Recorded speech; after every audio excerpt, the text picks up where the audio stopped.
distorsion. Vous voulez qu'on parle de distorsion? Vous voulez vraiment qu'on parle de distorsion? Eh ben, je crois que c'est clair, on va parler de distorsion et on va parler d'une distorsion qui est sortie récemment chez JMG Sound, une marque du collectif United Plugins et qui s'appelle Cyberdrive et dont on nous dit que c'est l'ultime plugin de distorsion dont vous aurez besoin pour tout ce que vous avez à faire dans le genre. Ça tombe bien parce que récemment on a été un peu déçu par l'Isotope Trash 3 qui marquait un repli par rapport à Trash 2, qui était un peu l'ultime plugin de distorsion, enfin ça y ressemblait, et donc on est curieux de voir ça. J'en profite pour dissiper d'ailleurs un malentendu, c'est qu'on trouve là sur les forums, sur le web, l'idée que JMG Sound, ce serait Melda qui serait déguisé avec des skins différents, et alors en fait non, ça n'a rien à voir, c'est bien deux entités différentes, Melda et JMG Sound, mais c'est vrai qu'il y a eu des échanges de techno entre l'un et l'autre, notamment à propos d'une reverb. JMG Sound a utilisé les algos de Melda. Alors, jusqu'où vont ces échanges technologiques, je n'en sais rien, mais on est bien sur un plugin qui a sa propre vie, et on va voir ça tout de suite avec la petite compo qui va bien. Alors, pouf, je vous fais écouter ça.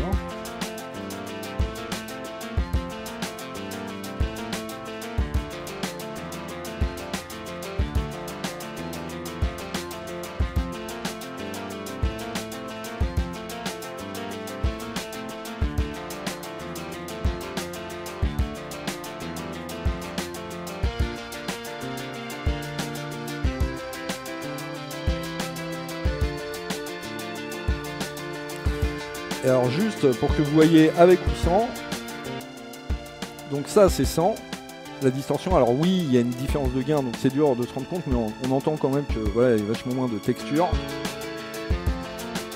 Voilà. Bon bref, on va pas passer 2 heures sur cette magnifique œuvre d'art. On va plutôt aller voir à quoi ressemble. Ah non, ça c'est plutôt à quoi ressemble la banque de sons. On va voir à quoi ressemble Cyberdrive. Voilà, Cyberdrive est sous vos yeux. On parle de quoi? On parle d'une interface skeuomorphique, c'est-à-dire mimant un peu des vrais boutons, tout ça en 3D. Et on parle surtout d'une triple distorsion. Vous voyez, on a 3 processeurs de distorsion avec pour chacun 64 algos. Alors, est-ce qu'il y en a qui viennent de Melda? J'en sais rien. Mais en tout cas, 64 algos qui sont classés dans différentes catégories.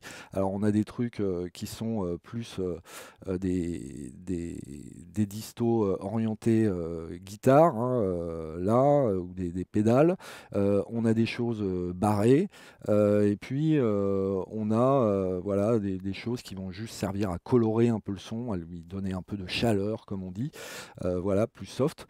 Bref, pas mal de trucs. Et alors, si on regarde en fait chaque processeur de distorsion, on se rend compte de quoi? On a un mix et un drive. Je ne vais pas vous expliquer à quoi ça sert. Je ne vous ferai pas cet affront.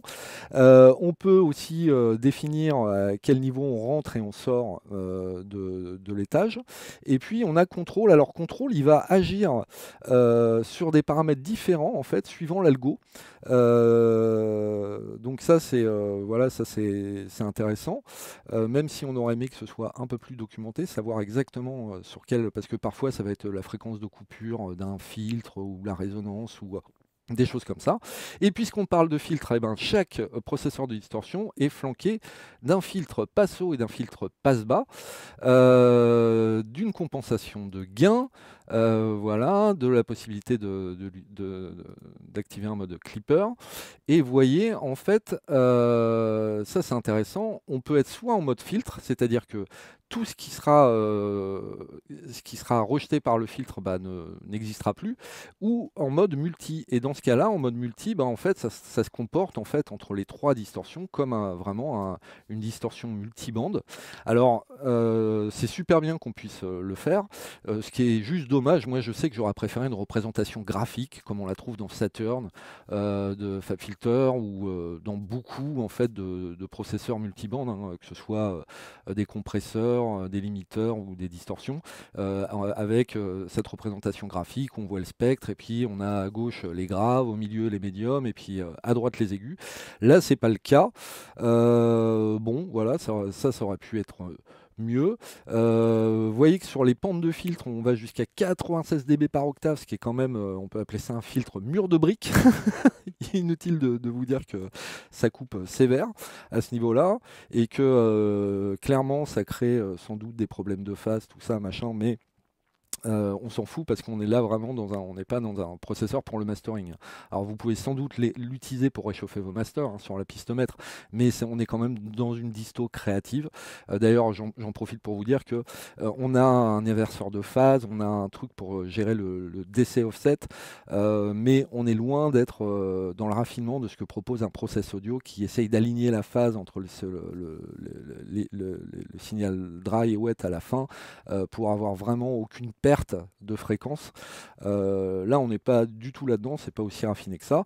Par contre, ce qui est très intéressant, c'est que outre ces 3 processeurs de distorsion avec leurs 64 algos de distorsion chacun, on a un module feedback, alors qui ressemble un peu aux autres, sauf que, alors je vais l'activer pour que vous voyez.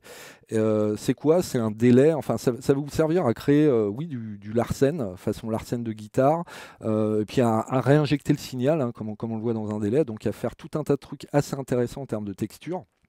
Et puis ça peut suivre le pitch, ça peut aussi se piloter par MIDI, donc c'est assez bien foutu, on peut l'inverser, voilà, pareil on a les mêmes pentes sur le filtre, voilà.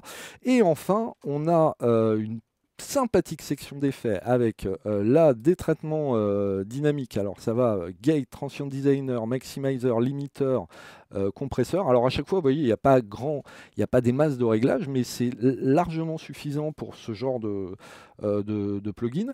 Tone 1 et Tone 2, bah, c'est ni plus ni moins que des EQ filtres résonnants qui vont vous servir donc à sculpter sur le plan spectral votre son. Motion, comme son nom l'indique, c'est que des effets à modulation. Alors on a des chorus, des trémolos, des vibratos, des flangers, phasers, voilà, wobble même. Voilà. Profile, comme son nom ne l'indique pas, bah, c'est quoi? C'est une section à convolution avec des impulses de baffle guitare ou de baffle basse, et puis même des impulses de matériaux façon reverb à plaque, des plates en tout cas, qui vont métalliser en fait votre son. Et puisqu'on parle de plate, et ben à la fin on a un petit processeur avec des reverbs ou des délais ou des résonateurs, différents types de délais. Vous voyez, à chaque fois c'est très simple en fait ce qu'on nous propose. C'est très bien foutu. Et alors ce qui est génial, c'est que surtout tous ces modules, et ben on peut les organiser comme on veut. Vous voyez, en fait je peux changer motion si je veux le mettre après space, ou si je veux mettre justement la distorsion toc toc toc qui est là après la reverb, il n'y a aucun problème. Donc inutile de vous dire que on peut faire grâce à ça, entre le côté traitement multibande, tout ce qu'on a là-haut, plus la possibilité de mettre tout ça dans l'ordre qu'on veut, on peut faire énormément de choses. Et bah attendez, on va s'écouter ça vite fait. Alors, donc là, je vous fais écouter la batterie sans. Bon, déjà sur une batterie qui est un peu distordue. Voilà. Alors, vous voyez, si j'active, voilà. Hop, toc. Ça, je vais le couper d'ailleurs. Voilà. Et alors, ce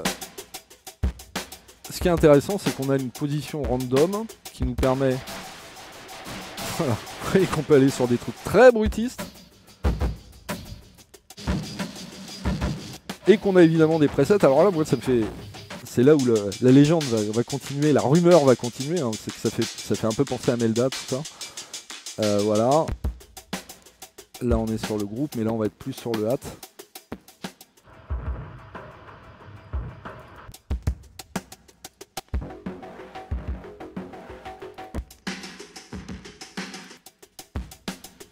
Voilà. Et alors, tout ça pour vous dire quoi,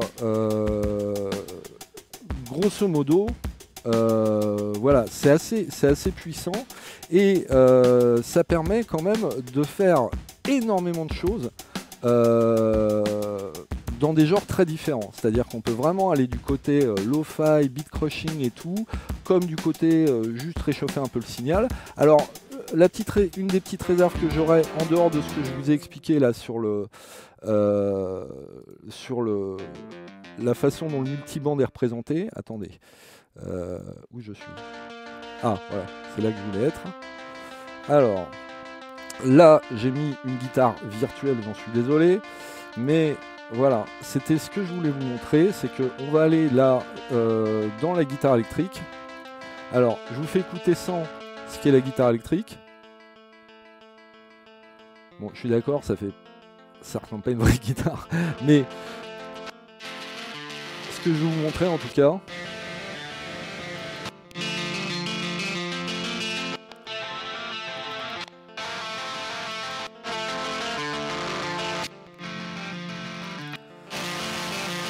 c'est qu'on est dans des trucs, des saturations, des distorsions qui sont intéressantes dans l'absolu, mais on n'est pas malgré tout dans un ampli guitare au sens où, je sais pas, Guitar Rig ou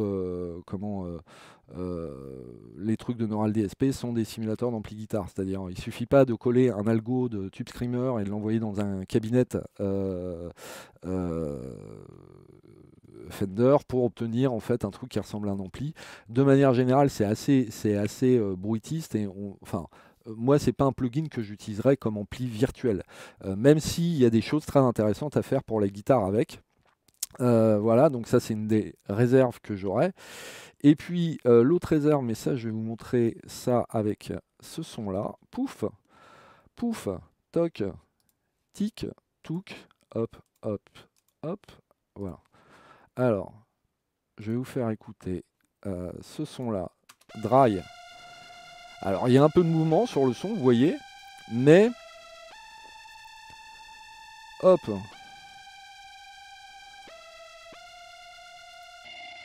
Voilà. Et là j'ai rajouté en fait le plugin et vous voyez qu'entre la section feedback qui est activée et le phaser et puis le délai machin, on arrive vraiment à créer en fait un vrai beaucoup plus de mouvement.